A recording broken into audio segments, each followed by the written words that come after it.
How do you know when a long distance relationship becomes a wrong distance relationship? Pretty challenging to tell the difference, isn't it? Hi, I'm Dr.Aman Bhonsle from the Heart to Heart Counseling Center, Mumbai. Is your long distance relationship heading towards a breakup? How do you know? Are there signs? Are there clues? Is there a way to find out? Is there some magic formula to work out if your partner even wants to be in a relationship with you given the distance? Let's explore this a little bit. Perennial unavailability of one of the partners. If one of the partners is constantly making up excuses to not be available, to have frequent chats over video calls given the distance, or is constantly making excuses saying, I don't have the time, my schedule is very tight, I don't have the bandwidth, or I'm too tired, or spontaneous things are happening, or I'm in a very difficult place professionally or socially, and therefore I have no energy or vibe or mood to be able to talk to you and listen to you, that could be a sign that the partner is playing hide and seek, and that can be problematic. If your partner constantly makes excuses and constantly complains of having a very volatile and almost mutated schedule where random things happen without any structure or plan, that could be them lying to your face, making excuses, finding unique ways to dodge you, unique ways to blindside you and say, hey, I can't speak to you, or I can't see you, or I can't listen to you, or I'm not in the mood, or I don't have the inclination right now. People are very subtle about conveying dislike towards a situation, which is why it becomes very difficult to track a loss of interest on your partner's side, which is why it becomes very difficult to track whether your partner is losing interest in you, especially since you're in a long-distance relationship.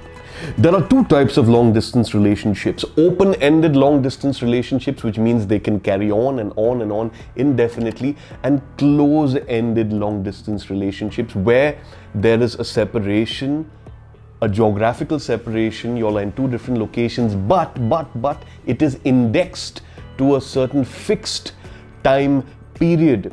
For example, he's going away. For how long? For 1 year.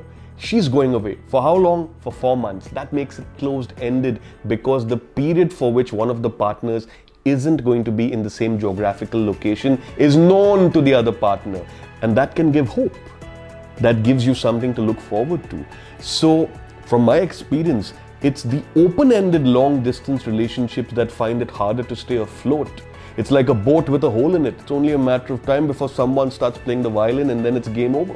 In the close-ended long-distance relationships, there is a shared goal. There is a certain deadline towards which both partners are walking. What is that deadline? Are they going to get engaged? Are they going to get married? Are they going to move in together? Are the families going to officiate their togetherness? It greatly helps when there is a certain time-based structure to the long-distance relationship and it doesn't keep going on and on and on, because then that can be quite infuriating and it can make either of the partners or both of the partners feel extremely insecure. The easiest way to know if your long-distance relationship is heading towards a breakup is when one of the partners constantly complains of their family not approving of the relationship. Now you have two problems. The first problem is you don't have physical access to your partner. The second problem is someone's filling a lot of noise in your partner's head and that tilts the odds against you. So it's a lose-lose battle.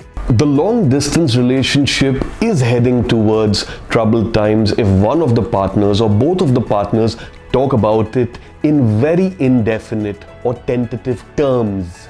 So if one of the partners keeps saying things like, I don't know how I feel about the relationship, or I don't know how long we can go on like this, or I'm feeling extremely pressurized by being in this situation with you, or I'm, figuring things out along the way, that's when you know that the relationship is being weighed in very indefinite and tentative terms, almost like a burden, almost like an invisible bag of rocks that one person has to carry on their shoulders.